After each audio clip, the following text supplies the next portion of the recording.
মদ্যপান, ধূমপান ও মাদক সেবন স্বাস্থ্যের পক্ষে ক্ষতিকর। এই গল্পের সমস্ত চরিত্র ও ঘটনাবলী সম্পূর্ণ কাল্পনিক। বাস্তবের সঙ্গে কোনো মিল থেকে থাকলে সেটা সম্পূর্ণ অনিচ্ছাকৃত ও কাকতালীয়। বাংলা সাহিত্যের রোমাঞ্চকর কিছু গল্প দিয়ে সাজানো আমাদের এই বিশেষ নিবেদন সানডে সাসপেন্স। আজকের গল্প মেডেল। রচনা বিভূতিভূষণ বন্দ্যোপাধ্যায়। বিভূতিভূষণ জন্মেছিলেন 1894 সালের 12ই সেপ্টেম্বর। বাংলা সাহিত্যের পাঠক তাকে মূলত চেনে পথের পাঁচালী এবং অপুর সৃষ্টিকর্তা রূপে। পথের পাঁচালী ছাড়া তার বিখ্যাত উপন্যাসগুলির মধ্যে আছে অপরাজিত, আরণ্যক, আদর্শ হিন্দু হোটেল, অশনি সংকেত ইত্যাদি। ছোট গল্পের মধ্যে আছে একটি ভিন্ন স্বাদের মজার গল্প বাক্সবদল। কিশোরদের জন্য লেখা চাঁদের পাহাড় আজও আমাদের অতি প্রিয়। 1950 সালের 1 নভেম্বর মাত্র 55 বছর বয়সে বিভূতিভূষণ বন্দ্যোপাধ্যায়ের মৃত্যু হয়। আজ সানডে সাসপেন্সে শুনবেন তার লেখা একটি ছোট গল্প মেডেল। প্রধান চরিত্রে সুরেন, সুধীর এবং ক্লাসের অন্যান্য ছাত্র, বৃন্দাবন, জ্যাঠামশাই এবং সুধীরের দাদু। গল্প পাঠে মীর, গল্পের সূত্রধার দীপ। শুরু হচ্ছে মেডেল।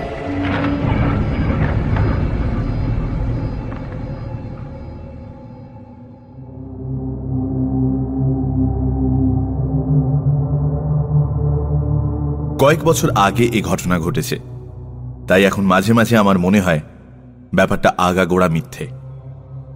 আমারই কোনো রকম শারীরিক অসুস্থতার দরুন হয়তো চোখে ভুল দেখে থাকবো বা ওই রকম কিছু, কিন্তু আমার মন বলে তা নয়। ঘটনাটা মিথ্যে ও অবাস্তব বলে উড়িয়ে দেওয়ার কোনো কারণ ঘটেনি।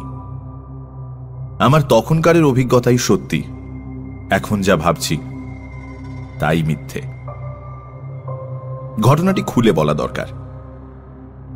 প্রসঙ্গক্রমে গোড়াতেই বলে রাখি যে গত 10 বছরের মধ্যে আমার শরীরে কোনো রোগ বালাই নেই। আমার মন বা মস্তিষ্ক সম্পূর্ণ সুস্থ আছে এবং যে সময়ের কথা বলছি, এখন থেকে বছর 4 আগে, তখনও সম্পূর্ণ সুস্থ ছিল। আমার স্কুল মাস্টারের জীবনে অত্যাশ্চর্য বা অবিশ্বাস্য ধরনের কখনো কিচ্ছু দেখিনি। অন্য 5 জন স্কুল মাস্টারের মতোই অত্যন্ত সাধারণ ও একঘেয়ে রুটিন বাঁধা কর্তব্যের মধ্যে দিয়েই দিন কাটিয়ে চলেছি আজ বহু বছর। সে বছর বর্ষাকালে গরমের ছুটির কিছু পরে একদিন ক্লাসে পড়াচ্ছি। এমন সময় একটি ছেলে আরেকটি ছেলের সঙ্গে হাত কাড়াকাড়ি করে কি একটা কেড়ে বা ছিনিয়ে নেবার চেষ্টা করছে। আমার চোখে পড়ল। আমি ওদের দুজনকে অমনোযোগিতার জন্য ধমক দিতে অন্য একটি ছেলে বলে উঠল, স্যার, কামিক্ষে সুধীরের মেডেল কেড়ে নিচ্ছে। কার মেডেল? কিসের মেডেল? সুধীর নামে ছেলেটি দাঁড়িয়ে উঠে বলল, আমার মেডেল স্যার। অন্য ছেলেটির দিকে চেয়ে বললুম, ওর মেডেল তুমি নিচ্ছিলে কামিক্ষে? কামিক্ষে ওরফে কামাক্ষাচরণ মৌলিক নামে ছেলেটি বললে, নিচ্ছিলুম না স্যার, দেখতে চাইছিলুম। তা ও দেবে না? ওর মেডেল যদি ও না দেয় তোমার কেড়ে নেবার কি অধিকার আছে? বসো, ওরকম আর করবে না। কথা শেষ করে সুধীরের দিকে চেয়ে ক্লাসের ছেলেদের পরস্পরের মধ্যে ভ্রাতৃভাব ও সখ্য থাকার ঔচিত্য সম্বন্ধে কিছুটা বক্তৃতা দেওয়ার পর খানিকটা কৌতূহলের সঙ্গে জিজ্ঞেস করলাম, কই, কি মেডেল দেখি? কোথায় পেলে মেডেল? ভেবেছিলাম আজকাল কলকাতার পাড়ায় পাড়ায় যে সমস্ত ব্যাডমিন্টন খেলা, সাঁতারের বা দৌড়ের প্রতিযোগিতা হয়ে থাকে, তারই কোনো কিছুতে সুধীর হয়তো 4র্থ স্থান বা ওই ধরনের কোনো সাফল্য লাভ করে ছোট্ট এতটুকু একটা আধুলির মতো মেডেল পেয়ে থাকবে এবং সম্পূর্ণ স্বাভাবিক যে সে সেটা ক্লাসে এনে 5 জনকে গর্ব ভরে দেখাতে চাইবে। এমনকি এই অছিলায় ক্লাস শুদ্ধ হেডমাস্টারের কাছে দলবদ্ধ হয়ে গিয়ে একবেলার জন্য ছুটিও হয়তো চাইতে পারে। সুতরাং মেডেলটা যখন আমার হাতে এসে পৌঁছল, তখন সেটাকে তাচ্ছিল্যের সঙ্গেই হাত পেতে নিলাম। কিন্তু মেডেলটার দিকে একবার চেয়ে দেখেই চেয়ারে সোজা হয়ে বসলাম। না, এ তো পাড়ার ব্যাডমিন্টন ক্লাবের বাজে মেডেল নয়, মেডেলটা পুরনো, বড় ও ভারী চমৎকার গড়ন। কি জিনিস দেখি। মেডেলের গায়ে কি লেখা রয়েছে আধো অন্ধকার ক্লাসরুমে ভালো পড়তে পারলাম না। ওপিট উল্টে দেখি মহারানী ভিক্টোরিয়ার অল্প বয়সের মূর্তি খোদাই করা। পকেটে চশমা নেই, মনে হলো অফিস ঘরে টেবিলে ফেলে এসেছি। ইতিমধ্যে অনেকগুলি ছেলে ভিড় করেছে আমার চেয়ারের চারপাশে মেডেল দেখবার জন্য। তাদের ধমক দিয়ে বললাম, এই যাও, বসোকে সব, ভিড় করো না এখানে, যাও। একটা ছেলেকে বললাম, কি লেখা আছে মেডেলের গায়ে, পড়ো তো। ক্লাস 4-এর ছেলে অতি কষ্টে ধীরে ধীরে পড়ল, ক্রাইমিয়া, সেবাস্টোপোল, ভিক্টোরিয়া রেজিনা। ও পিঠে sergeant SB Perkins, 6th dragoon guards, 1854 সাল। দস্তুর মতো অবাক হয়ে গেলাম। ক্রাইমিয়ার যুদ্ধের সময় সেবাস্টোপোলের রণক্ষেত্রে কোনো সাহসের কাজ করবার জন্য এই মেডেল দেওয়া হয়েছিল ইংল্যান্ডের সামরিক দপ্তর থেকে ড্রাগন গার্ডস সৈন্যদলের সার্জেন্ট পার্কিন্সকে। এ তো সাধারণ জিনিস মোটেই নয়। Crimea, Sevastopol, charge of the light brigade. কিন্তু কলকাতার নীলমণি দাস লেনের সুধীর সাহার কাছে সে মেডেল কোথা থেকে আসে? এদিকে এসো, এই মেডেল কোথায় পেয়েছো? ওটা আমার স্যার। তোমার তো বুঝলুম, পেলে কোথায়? আমার দাদু দিয়েছেন স্যার। তোমার দাদু কোথায় পেয়েছিলেন এটা জানো? হ্যাঁ স্যার, জানি। আমার দাদুর বাবার কাছে এক সাহেব জমা রেখে গিয়েছিল। কিভাবে?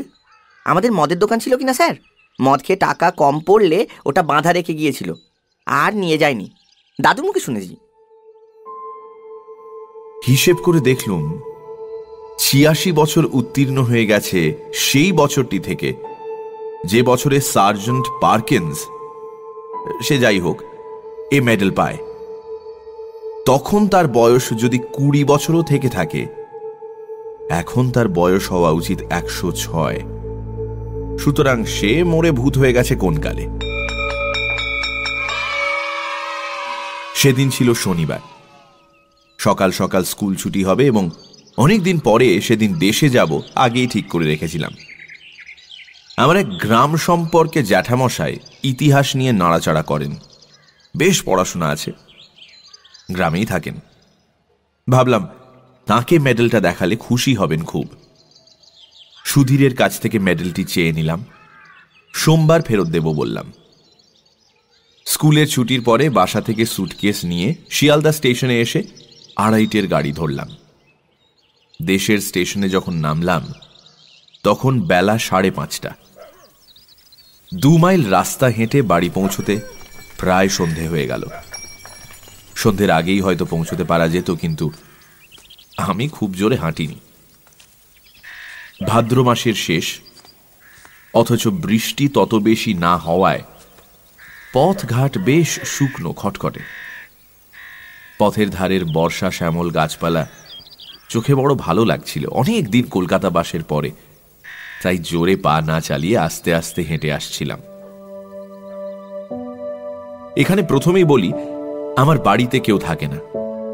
পাশের বাড়ির এক বৃদ্ধা আমি গেলে রান্না করে দিয়ে আসতেন বরাবর।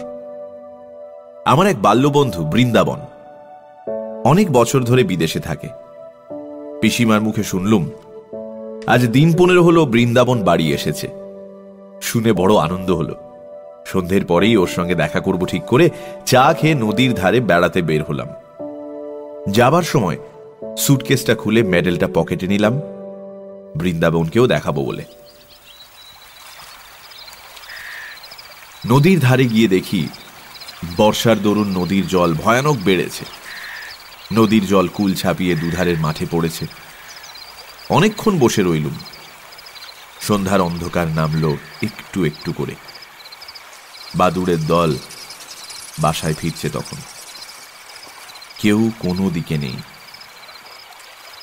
এক জায়গায় বর্ষার তোড়ে নদীর পাড় ভেঙে গিয়েছে। অনেকটা উঁচু পাড়, নিচে খরস্রোতা বর্ষার নদী। জায়গাটা দিয়ে যেতে যেতে একবার কিরকম ভেঙেছে দেখবার ইচ্ছে হলো। পাড়ের ধারে দাঁড়িয়ে নিচে জলের আবর্ত দেখছি। পাড়টা সেখানে অনেকখানি উঁচু, জল অনেক নিচে। হঠাৎ আমার মনে একটা অদ্ভুত ইচ্ছে জেগে উঠল। আমি লাফ দিয়ে পাড় থেকে জলে পড়ব। দাঁড়িয়ে থাকতে থাকতে ইচ্ছেটা যেন ক্রমে বেড়ে উঠছে। লাফাই, লাফ। অথচ বর্ষার খরস্রোতা নদী কুটো ফেললে দুখানা হয়ে যায়। আমি সাঁতার জানি না, গভীর জল পাড়ের নিচেই। ইচ্ছেটা কিছুতেই যেন সামলাতে পারছি না। এমনকি আমার মনে হলো আর কিছুক্ষণ থাকলে আমাকে লাফ দিতেই হবে, নইলে আমার জীবনের সুখ চলে যাবে। তাড়াতাড়ি নদীর পাড় থেকে একরকম জোর করেই চলে এলাম, কারণ যেন মনে হচ্ছিল এরপর আমার আর যাওয়ার ক্ষমতা থাকবে না। পা দুটো যেন ক্রমশ শীষের মতো ভারী হয়ে উঠছে। এরপর ওই বিপজ্জনক নদীর পাড় থেকে পা দুটোকে নাড়াবার ক্ষমতা চলে যাবে আমার। নদীর ধার থেকে বৃন্দাবনদের বাড়ি আসবার পথে ওসব ইচ্ছে আর কিছু নেই। আমি নিজের নানা ভাবে নিজেই আশ্চর্য হয়ে গেলাম। কি অদ্ভুত! এরকম হওয়ার মানে কি? ট্রেনে বসে অতিরিক্ত মাত্রায় ধূমপান করেছিলাম মনে পড়ল। ওই ভাদ্র মাসের গরমে অতিরিক্ত ধূমপান করা ঠিক হয়নি, তার উপর বাড়ি এসে 2-3 পেয়ালা চা খেয়েছি। এসবেই ওরকমটা হয়ে থাকবে হয়তো। নিশ্চয়ই তাই। বৃন্দাবনের বাড়ি গেলাম। বৃন্দাবনকে অনেক দিন পর দেখে সত্যিই আনন্দ হলো। দুজনে অনেক রাত পর্যন্ত বসে অনেক গল্প করলাম। অনেক বছর ধরে জমানো অনেক সুখ দুঃখের কাহিনী। বড় গরম আজ, কোথাও এতটুকু বাতাস নেই। ভাদ্র মাসের গুমোট গরম। বৃন্দাবন বললে, চল ভাই, ছাদে গিয়ে বসে গল্প করি। ওহ, তবুও একটু হাওয়া পাওয়া যাবে। তুই আমাদের এখানে খেয়ে যাবি, মা বলে দিয়েছেন। তোদের বাড়িতেও খবর দেওয়া হয়েছে। দুজনে ছাদে উঠলাম। বাড়িটা দোতলা। দোতলার ছাদের ওপর একখানা মাত্র ঘর। আমি জানতাম বৃন্দাবনের কাকা ওই ঘরটায় থাকেন। দোতলার ছাদে উঠে দেখলাম বাড়ির পেছন দিকটায় বাঁশের ভাড়া বাঁধা। বললাম, বাড়িতে রাজমিস্ত্রি খাটছে বুঝি বৃন্দাবন? হ্যাঁ ভাই, কাকার ঘরটা মেরামত হবে। উত্তর দিকে দেয়ালটার গা থেকে নোনা ধরা ইটগুলো বের করে দেওয়া হচ্ছে। বৃন্দাবন দোতলায় ঘরটার মধ্যে ঢুকল। আমার কিন্তু মনে কেমন একটা অস্থির ভাব। খানিকক্ষণ ঘরের মধ্যে গল্প করে আমি একটু জল খেতে চাইলাম। বৃন্দাবন জল আনতে নিচে নেমে গেল। আমি ছাদে পায়চারি করতে লাগলাম। ছাদে কেউ নেই, অন্ধকার ছাদটা। যেদিকটায় রাজমিস্ত্রিরা ভাড়া বেঁধে কাজ করছে, পায়চারি করতে করতে সেখানটাতে গিয়ে দাঁড়িয়ে দেখছি। হঠাৎ আমার মনে হলো, ছাদ থেকে লাফ দিয়ে পড়ি না কেন? বেশ হবে, লাফ দেব। প্রায় দুর্দমনীয় ইচ্ছে হলো লাফ দেবার। লাফ দেওয়াই ভালো, লাফ দিতেই হবে। দি লাফ। এমন সময় বৃন্দাবন ছাদের উপর এসে বললে, আয় ঘরের মধ্যে, মা চা পাঠিয়ে দিচ্ছেন। ও ওখানে দাঁড়িয়ে কেন? আরো প্রায় আধ ঘন্টা কথা বলবার পর নিচে থেকে চা ও খাবার এসে পৌঁছল। আমরা দুই বন্ধুতে অনেক রাত পর্যন্ত গল্পগুজব করলাম। তারপর বৃন্দাবন খাওয়ার কতদূর জোগাড় হলো সেটা দেখতে নিচে চলে গেল। ঘরের মধ্যে বড় গরম। আমি বাইরের ছাদে খোলা হাওয়ায় আবার বেড়াতে লাগলাম। রাজমিস্ত্রিদের ভাড়ার কাছে এসে দাঁড়িয়ে আমার মনে হলো, লাফ এবার দিতেই হবে। কেউ নেই ছাদে, কেউ বাধা দিতে আসবে না। এটাই দারুণ সুযোগ।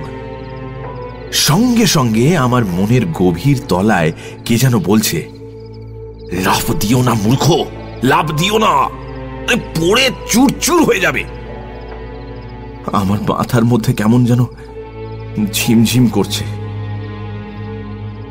কতক্ষণ পর জানি না, এবং কিসে থেকে কি হলো তাও জানি না, হঠাৎ বৃন্দাবনের চিৎকারে আমার চমক ভাঙল।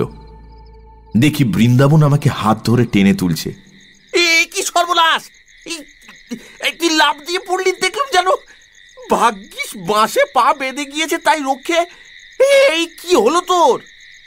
আমার মাথা যেন কেমন ঘুরছিল, গা ঝিমঝিম করছিল। বৃন্দাবনকে বললাম, আমি ভাই কিছুই জানি না তো। বৃন্দাবন ঘরের মধ্যে নিয়ে গিয়ে আমায় শুইয়ে দিল। সকলে বলল, ট্রেনে আসার দরুন আর গরমের শরীর কিরকম খারাপ হয়ে মাথা ঘুরে পড়ে গিয়েছিলাম। আমি জানি মাথা ঘুরে পড়ে আমি যাইনি, লাভ আমি ইচ্ছে করেই দিয়েছিলাম। তবে ঠিক যে সময়টাতে আমি লাভ দিয়েছি, সেই সময়ের কথাটা আমি অনেক চেষ্টা করে কিছুতেই মনে করতে পারলাম না। বিছানায় শুয়ে বেশ সুস্থ বোধ করলাম। পাশ ফিরতে হঠাৎ যেন কি একটা শক্ত জিনিস বুকের কাছে ঠেকল। পকেটে হাত দিয়ে দেখি সুধীরের সেই মেডেলটা। আশ্চর্য, এটার কথা এতক্ষণ একেবারেই ভুলেই গিয়েছিলাম। বৃন্দাবনকে সেটা দেখালাম। এদের বাড়ির সকলে মেডেলটা হাতে করে ঘুরিয়ে ঘুরিয়ে দেখল। রাতে নিজের ঘরে এসে শুয়ে পড়লাম। আমার বাড়িতে কেউ নেই বর্তমানে, একাই থাকি একটা ঘরে। একটা জিনিস লক্ষ্য করছি, যখন থেকে বৃন্দাবনের বাড়ি থেকে বের হয়ে রাস্তায় পা দিয়েছি, তখন থেকেই কেমন এক ধরনের ভয় করছে আমার। বাড়িতে যখন ঢুকলাম,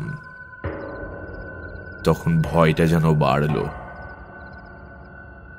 একা ঘরে কতবার এর আগে শুয়েছি, কিন্তু এমন ভয় মনে আসেনি কোনোদিন। না, শরীরটা সত্যিই খারাপ।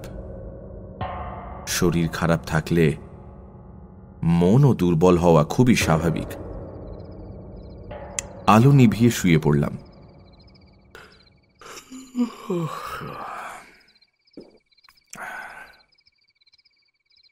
আমার মাথার কাছে একটা বড় জানলা। সেই জানলা দিয়ে বাড়ির পেছনের বন বাগান চোখে পড়ে। বেশ জ্যোৎস্না উঠেছে, কৃষ্ণপক্ষের একাদশীর জ্যোৎস্না। হাওয়া আসবে বলে জানলা খুলে রেখেছি। কতক্ষণ ঘুম হয়েছিল জানি না, ঘণ্টাখানেকের বেশি হবে না। হঠাৎ ঘুম ভেঙে গেল। মনে হতে লাগলো আমার মাথার দিকে জানলায় কে যেন দাঁড়িয়ে, যেন মাথা তুলে সেদিকে চেয়ে দেখলেই তাকে দেখা যাবে। কথাটা মনে হওয়ার সঙ্গে সঙ্গে ভীষণ ভয় হলো। অথচ কিসের যে ভয় জানি না। এমন ভয় যে কিছুতেই মাথার দিককার জানলার দিকে তাকাতে পারলাম না। চোখে না দেখলেও আমার বেশ মনে হলো জানলার গড়াদেতে দুটো হাত রেখে কে যেন দাঁড়িয়ে আছে। জ্বলন্ত চোখে সে আমার দিকে চেয়ে রয়েছে। আমি ওদিকে চাইলেই দেখতে পাবো।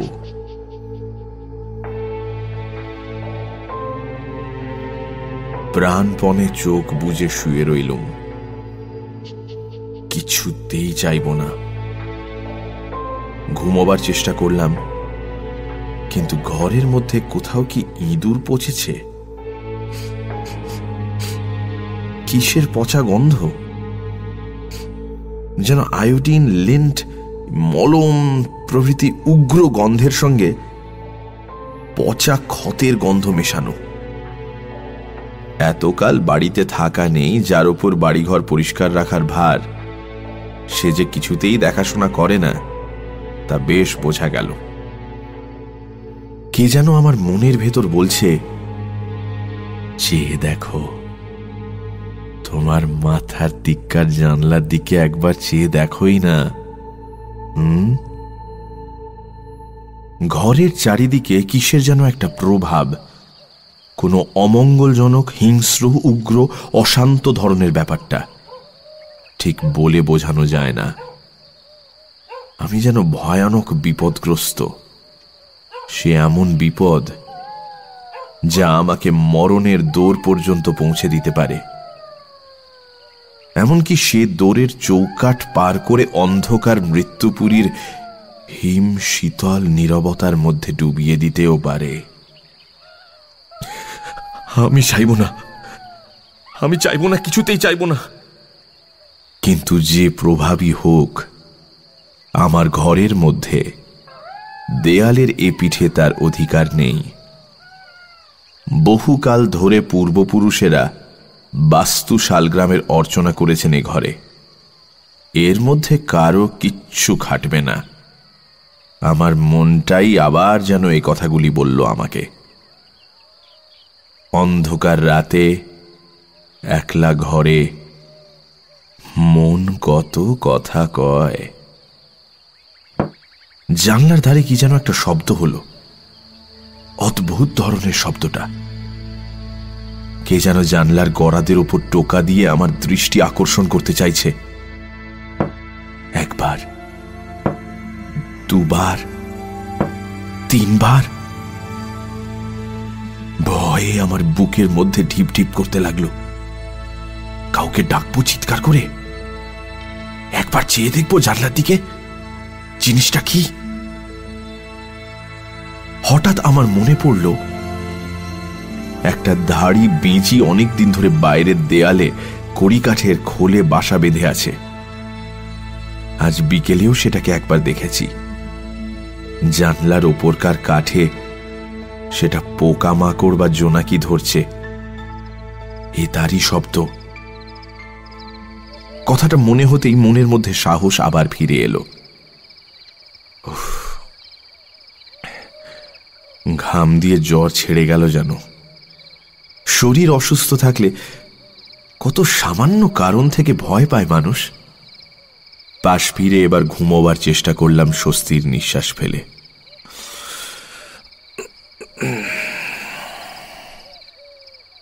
কিন্তু আমার এ ভাব বেশিক্ষণ স্থায়ী হল না। এ ধারণা আমার মন থেকে কিছুতেই গেল না যে আজ রাতে আমি একা নই, আরো কে একটা এখানেই আছে। নিদ্রাহীন চোখে সে আমার উপর কড়া দৃষ্টি দিয়ে পাহারা রেখেছে। আমায় সে নিরাপদে বিশ্রাম করতে দেবে না আজ। বারবার ঘুম আসে, আবার তন্দ্রা ছুটে যায়। অমনি জেগে উঠি।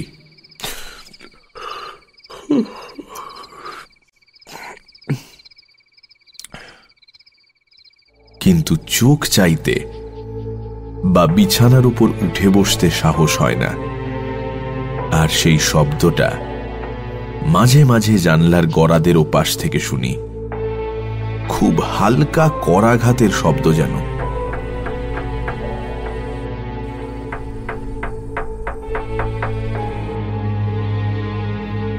যেন শব্দটা বলছে, চেয়ে দেখো, পেছন ফিরে জানলার দিকে চেয়ে দেখো। ঘামে দেখি বিছানা ভেসে গিয়েছে। ভাদ্রের গুমোট গরম কিনা। এই অবস্থায় ভোর হলো। দিনের আলো ফুটল। লোকজনের শব্দ কানে যেতে রাতের ভয়টা মন থেকে কোথায় যেন মিলিয়ে গেল। নিশ্চিন্ত মনে বেলা 9টা পর্যন্ত পড়ে পড়ে ঘুম দিলাম। তারপর উঠে চা খেয়ে পাড়ায় বেড়াতে গেলাম। এই সময় একটা ঘটনা ঘটল। তখন আমি তার বিশেষ কোনো মূল্য দিইনি, কিন্তু পরে সব কথা মনে মনে আলোচনা করে দেখে সেটা ভারী আশ্চর্য বলেই মনে হয়েছিল। ও পাড়ার পথে আমার সেই জ্যাঠামশাইয়ের সঙ্গে দেখা। তাকে দেখাবার জন্য আমি মেডেলটা কাল রাতে সঙ্গে নিয়েই বেরিয়েছিলাম, কিন্তু বৃন্দাবনদের বাড়িতে নেমন্তন্নের জন্য তার সঙ্গে দেখা করতে পারিনি। আমায় দেখে তিনি বললেন, এই যে সুরেন, ভালো আছো? কাল তুমি এসেছো দেখলুম, তখন অনেক রাত, আর ডাকলুম না। বোধহয় বৃন্দাবনের বাড়ি থেকে ফিরছিলে। আমি তখন ছাদে পাইচারি করছি। সে গরম গিয়েছে বাবা কাল রাত্রিরে। ও তোমার সঙ্গে লোক রয়েছে দেখে আর ডাকলুম না। তাও লোকটি কে? খুব লম্বা বটে, যেন শিখ কি পাঞ্জাবির মতো লম্বা। তোমার বন্ধু বুঝি? বাঙালির মধ্যে এমন চেহারা, বেশ বেশ বেশ বেশ। আমি অবাক হয়ে জ্যাঠামশাইয়ের মুখের দিকে চেয়ে বললুম, আমার সঙ্গে লম্বা লোক কাল রাত্রিরে? সে কি জ্যাঠামশাই? জ্যাঠামশাই আমার চেয়েও অবাক হয়ে বললেন, তোমার সঙ্গে লোক ছিল না বলছো? একা যাচ্ছিলে? আমার চোখের দৃষ্টি একেবারে কি এত খারাপ হয়ে যাবে বাবা? তাই হবে জ্যাঠামশাই। চোখে কিরকম ঝাপসা দেখে থাকবেন, বয়স হয়েছে তো। আমার সঙ্গে কেউ ছিল না, তাছাড়া আপনাদের বাড়ির সামনের আম গাছটার ছায়া কিরকম একটা আলো আধার দেখেছেন চোখে। ও অমন ভুল হয়। জ্যাঠামশাই যেন রীতিমতো হতভম্ব হয়ে গেলেন। বললেন, কি আশ্চর্য কাণ্ড! এতটা ভুল হবে চোখে? আম গাছের এদিকে যখন তুমি টর্চ জ্বাললে, তখন দেখলুম তুমি আর তোমার পেছনে একজন লম্বা মতো লোক। তারপর তুমি টর্চ নিবি আম গাছের ছায়ার মধ্যে ঢুকলে, তখন জ্যোৎস্নার আলো আর আম গাছের ছায়ার অন্ধকারে আমি বেশ দেখতে পেলুম লোকটি তোমার পেছন পেছন যাচ্ছে।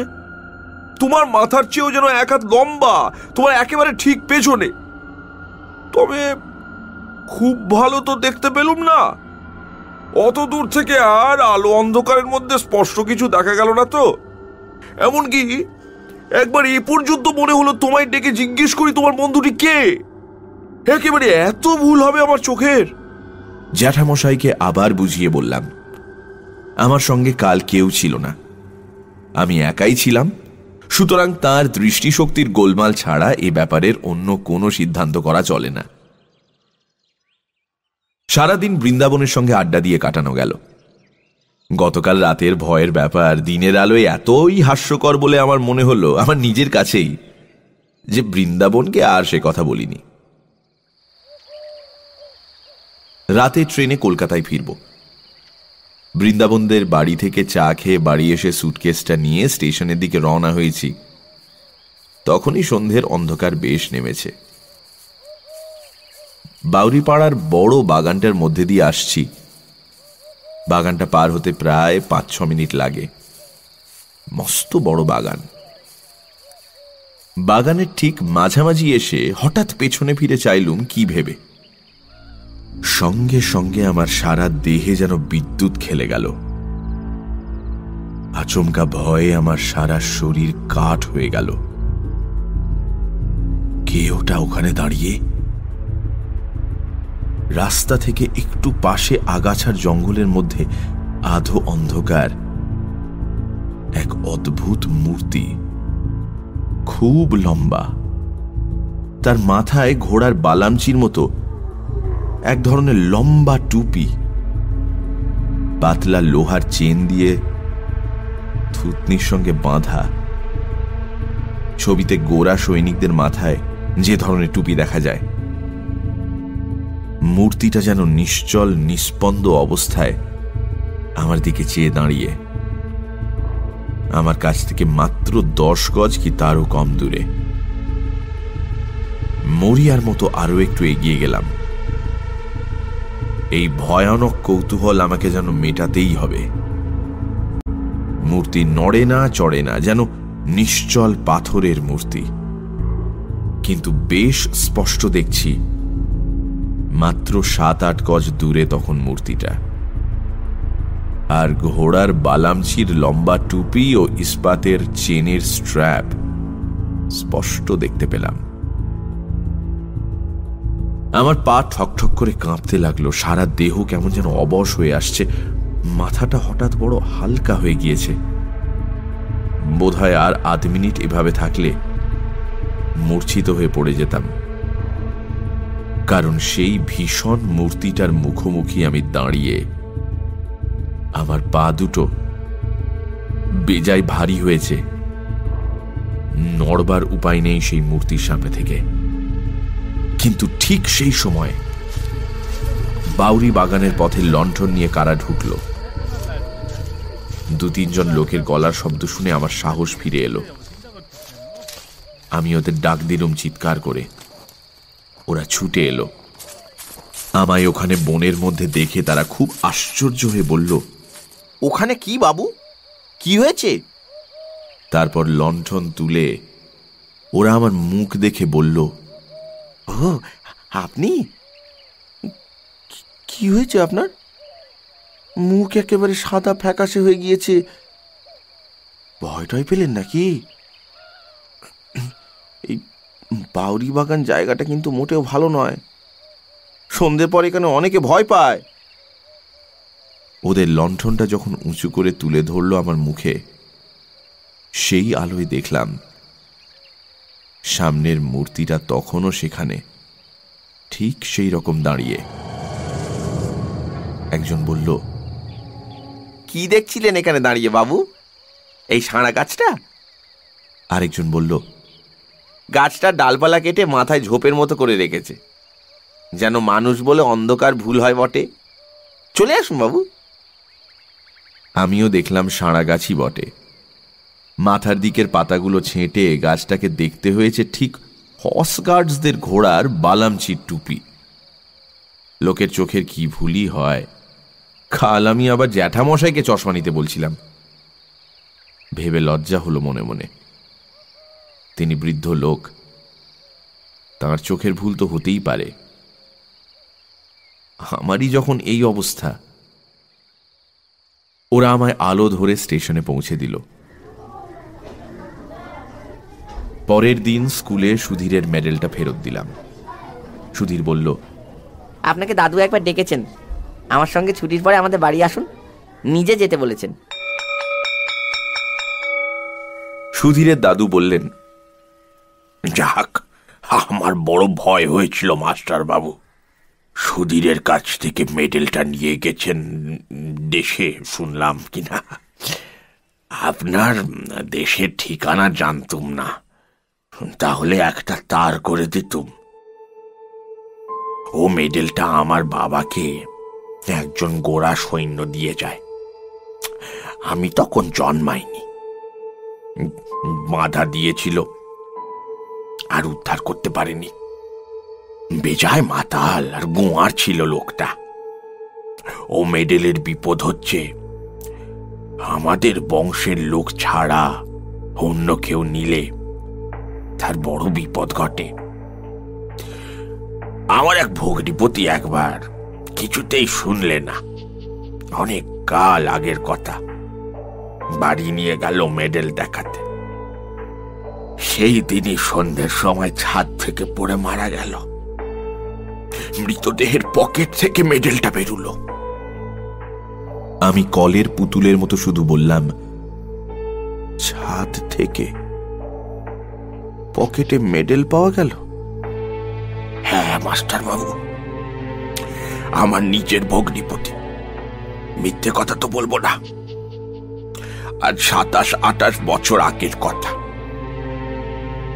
ওটা আরো 2-1 নিয়েছে, তখনই ফেরত দিয়ে গিয়েছে। বলে রাতে ভয় পায়, গা ছমছম করে, কে যেন পেছনে ফলো করছে বলে মনে হয়। ও বাইরের লোকের সহ্য হয় না, প্রাণ পর্যন্ত বিপন্ন হয়। তাই ভাবছিলুম একটা তার করে দেব। একটা কথা বলা দরকার। মাসখানেক পরে আমি আবার দেশে যাই। বাউরি বাগানে ঢুকে যেখানে সে রাতে ভয় পেয়েছিলাম, সেদিকে চেয়ে দেখে সে সাঁড়া গাছটা কোথাও আমার চোখে পড়ল না। যে আম গাছটার ধারে সাঁড়া গাছটা দেখেছিলাম, সেখানে দিনমানে বেশ ভালো করে দেখেছি। কোথাও সে সাঁড়া গাছ নেই, বা গাছ কেটে দিলে যে গুঁড়িটি থাকবে তারও কোনো চিহ্ন নেই। কশ্চিনকালে সেখানে একটা বড় সাঁড়া গাছ ছিল বলে মনেও হয় না জায়গাটা দেখে।